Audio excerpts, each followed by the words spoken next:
नमस्कार मंडळी, श्री स्वामी समर्थ. गणपती बाप्पा मोरया. 3 जुलै 2026 रोजी येत आहे संकष्टी चतुर्थी. संकष्टी चतुर्थी ही दर महिन्याला येत असते आणि ही तिथी वेगवेगळ्या नावाने संबोधली जाते. तर 3 जुलै 2026 रोजी येणारी संकष्टी चतुर्थी ही कृष्ण पिंगळ या नावाने संबोधली जाते. तर या संकष्टी चतुर्थीला गणपती बाप्पांची विघ्नहर्त्याची सेवा केली जाते, उपासना केली जाते आणि आपल्यावरील सर्व संकट विघ्न दूर करण्यासाठी त्यांना प्रार्थना केली जाते. संकष्टी चतुर्थीला अनेक उपाय, अनेक सेवा केल्या जातात. असाच एक साधा सोपा परंतु अत्यंत प्रभावी उपाय आपण देखील आज या व्हिडिओमध्ये पाहणार आहोत. आपल्या मुलांच्या विवाहातील अडथळे दूर होण्यासाठी, आपल्या मुलांना मनासारखा जोडीदार मिळावा आणि मुलांचा संसार सुखाचा व्हावा यासाठीच आपल्याला हा उपाय करायचा आहे. उपाय आहे कणकेचे दिवे 5 करायचे आहेत आणि ते एका ठिकाणी लावायचे आहेत. आता ते कोणत्या ठिकाणी लावायचे आहेत, कोणती सेवा करायची आहे याविषयीचीच अगदी थोडक्यात पण महत्त्वाची माहिती या व्हिडिओमध्ये मी तुम्हाला पुढे सांगणारच आहे. पण त्यापूर्वी चॅनलवर जर नवीन असाल तर चॅनलला सबस्क्राईब करा, जेणेकरून आपले असेच येणारे नवनवीन माहितीमय आणि भक्तिमय व्हिडिओ तुमच्यापर्यंत पोहोचत राहतील. तसेच व्हिडिओ पाहताना व्हिडिओला लाईक करायला, तसेच कमेंटमध्ये श्री स्वामी समर्थ गणपती बाप्पा मोरया आणि हा व्हिडिओ तुम्ही कोणत्या ठिकाणाहून पाहत आहात हे लिहायला विसरू नका. प्रत्येक महिन्याला कोणती ना कोणती विशिष्ट तिथी येत असते आणि ती विशिष्ट तिथी कोणत्या ना कोणत्या देवी देवतेला समर्पित असते. त्याचप्रमाणे संकष्टी चतुर्थी ही गणपती बाप्पा यांना समर्पित तिथी आहे आणि गणपती बाप्पा यांना विघ्नहर्ता असं देखील म्हटलं जातं. आणि म्हणूनच आपल्या मुलांच्या विवाहातील विघ्ने दूर करण्यासाठी आणि मुलांना मनासारखा जोडीदार मिळावा यासाठी संकष्टी चतुर्थीला 5 कणकेच्या दिव्यांचा उपाय आपल्याला करायचा आहे. आता हे जे 5 कणकेचे दिवे आहेत तर त्याचा उपाय आपल्याला संध्याकाळी 3 सांजेच्या वेळेला करायचा आहे. सूर्यास्तानंतर कधीही हे 5 दिवे करून त्याची सेवा करायची आहे. परंतु दिवसभरात आपल्याला अजून एक सेवा करायची आहे, म्हणजेच कणकेचा एक दिवा बनवून घ्यायचा आहे. त्यानंतर 21 गव्हाच्या पिठाच्या कणकेचे गोळे करून घ्यायचे आहेत. हे गोळे बनवत असताना यामध्ये चिमूटभर हळद, थोडंसं मोहरीचं तेल किंवा देशी गाईचं तूप घालायचं आहे आणि हे गोळे बनवत असताना तुम्हाला ओम गण गणपते नमः या मंत्राचा जप करायचा आहे.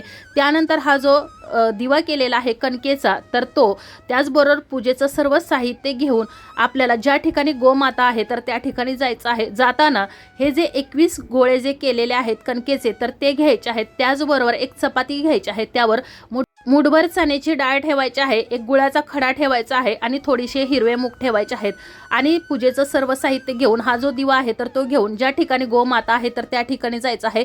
सर्वप्रथम या दिव्याने गोमातेचं तुम्हाला औक्षण करायचं आहे. या दिव्यामध्ये देशी गाईचं तूप, चिमूटभर हळद, चिमूटभर पिवळी मोहरी टाकायची आहे, 2 भीमसेनी कापराच्या वड्या टाकायच्या आहेत, 11 अखंड अक्षदा टाकायच्या आहेत आणि या दिव्यानं या गोमातेला ओवाळायचं आहे, औक्षण करायचं आहे. तिच्या कपाळाला हळदी कुंकू अक्षदा लावायच्या आहेत, फुलं व्हायची आहेत, चरण धुवायचे आहेत. ज्याप्रमाणे आपण गोमातेची पूजा करतो तर त्याप्रमाणे करायचे आहेत. त्यानंतर हे जे 21 गोळे आहेत तर ते 21 गोळे तुम्हाला या गोमातेला खाऊ घालायचे आहेत. गोळे खाऊ घालत असताना प्रत्येक गोळ्या गणेश तुम्हाला ओम गण गणपते नमः असं म्हणायचं आहे. 21 गोळे खाऊ घालत असताना 21 वेळा ओम गण गणपते नमः या मंत्राचा जप करायचा आहे. 11 वेळा या गोमातेला प्रदक्षिणा घालायची आहे. त्यानंतर तुमच्या मुलांच्या विवाहासंबंधी जी काही अडचण आहे, समस्या आहे तर ती गोमातेला तुम्हाला सांगायची आहे. आणि त्यानंतर हा जो दिवा आहे तर तो घरी आणून आपल्या देवघरामध्ये प्रज्वलित करायचा आहे. त्याचबरोबर गोमातेच्या उजव्या पायाखालची थोडीशी माती, अगदी मुठभर माती मिळाली तर अतिशय उत्तम, तर ती घेऊन घरी यायचं आहे. त्यानंतर 3 सांजेच्या वेळेला आपल्याला पुन्हा एकदा कणकेचे 5 दिवे बनवून घ्यायचे आहेत. जसं मी अगोदर सांगितलं त्याप्रमाणे हे दिवे बनवत असताना देखील यामध्ये चिमूटभर हळद आणि थोडंसं देशी गाईचं तूप घालायचं आहे किंवा मोहरीचं तेल घालायचं आहे. दिवे बनवत असताना ओम गण गणपते नमः या मंत्राचा जप करायचा आहे. त्यानंतर हे जे दिवे आहेत तर ते तुम्हाला एका ताटामध्ये ठेवायचे आहेत. हे ताट तुम्हाला देवघरासमोर ठेवायचं आहे.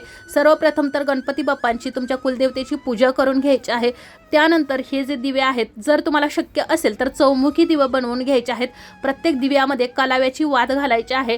त्यानंतर कलाव्याची जोडवात असावी, जोडवात घालायची आहे.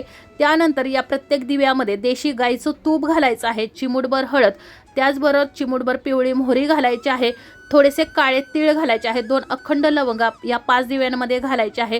त्याचबरोबर प्रत्येक दिव्यामध्ये तुम्हाला 11 अखंड अक्षता मोजून टाकायच्या आहेत। तुम्ही दिवे बनवत असताना थोडे मोठ्या आकाराचे बनवायचे आहेत, जेणेकरून आपण या वस्तू सर्व दिव्यांमध्ये टाकायच्या आहेत। त्यानंतर भीमसेनी कापराच्या 2-2 वड्या आणि एक छोटासा तुरटीचा खडा या 5 दिव्यांमध्ये टाकायचा आहे। त्यानंतर हे जे दिवे आहेत तर ते देवघरासमोर ठेवायचे आहेत। सर्वप्रथम तर तुम्हाला या दिव्यांची पूजा करून घ्यायची आहे।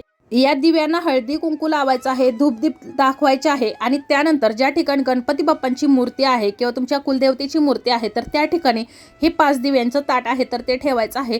त्यानंतर या दिव्यांवर तुम्हाला ओम गण गणपते नमः या मंत्राचा 108 वेळा जप करायचा आहे। त्यानंतर ओम वक्रतुंड हो या मंत्राचा जप करायचा आहे।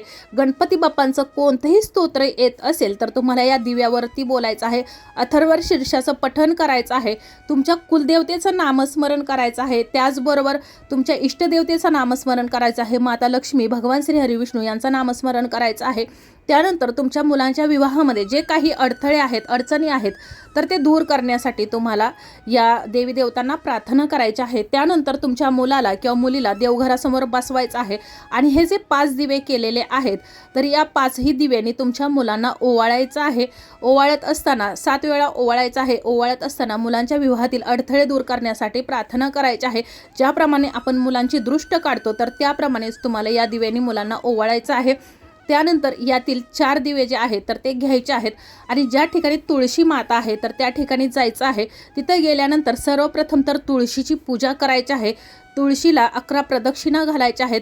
तुळशी मातेच्या मंत्राचा जप करायचा आहे। भगवान श्री हरिविष्णू यांच्या मंत्राचा जप करायचा आहे। ओम नमो भगवते वासुदेवाय नमः या मंत्राचा जप करायचा आहे। ओम श्री महालक्ष्मी नमो नमः या मंत्राचा जप करायचा आहे।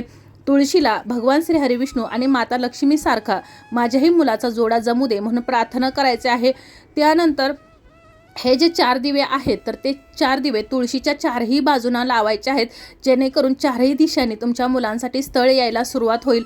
आणि 5वा जो दिवा आहे तर तो घरात दक्षिण दिशेला लावायचा आहे। तुम्ही घरामध्ये लावला तरी चालेल, घराच्या बाहेर लावला तरी देखील चालेल, पण दक्षिण दिशेला तुम्हाला हा जो 5वा दिवा आहे तर तो लावायचा आहे।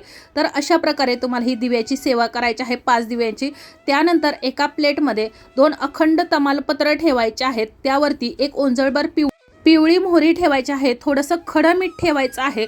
त्याचबरोबर थोडेसे काळे तीळ यावर ठेवायचे आहेत, एक तुरटीचा खडा ठेवायचा आहे, भीमसेनी कापराच्या वड्या ठेवायच्या आहेत आणि या सर्व वस्तूंनी पुन्हा एकदा तुमच्या मुलांची दृष्ट काढायची आहे आणि या वस्तू तुम्हाला घरामध्ये जाळायच्या आहेत। संपूर्ण घरामध्ये याचा धूर करायचा आहे।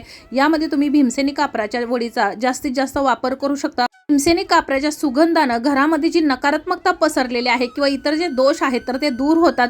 तसेच माता लक्ष्मी या वासानं, या सुगंधानं आपल्या घराकडे आकर्षित होत असते आणि म्हणूनच आपल्याला या वस्तू घरामध्ये जाळायच्या आहेत आणि मुलांच्या बाबतीत जे काही दोष आहेत तर ते देखील दूर होण्यास यामुळे मदत होते।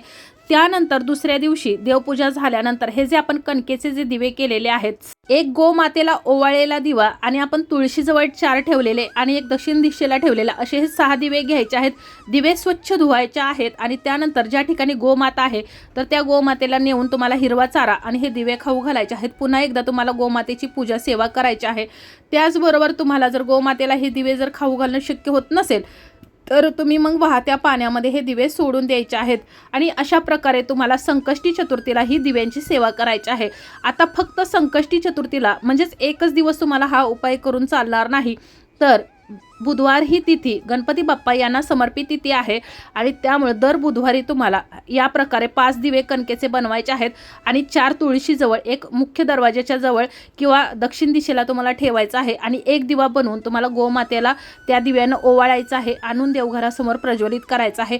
तर अशी ही सेवा तुम्हाला 6 दिव्यांची दर बुधवारी करायची आहे। जोपर्यंत मुलांचा विवाह जमत नाही तर तोपर्यंत तुम्हाला ही सेवा करत राहायची आहे। जर मुली हा उपाय करत असतील आणि मुलींना जर मासिक धर्म आला तर मग मुलींनी तो जो बुधवार आहे तर त्या दिवशी उपाय करायचा नाही। जरी संकष्टी चतुर्थीला तुम्हाला उपाय करणं शक्य झालं नाही तर कोणत्याही बुधवारी तुम्ही या उपायाला सुरुवात करू शकता।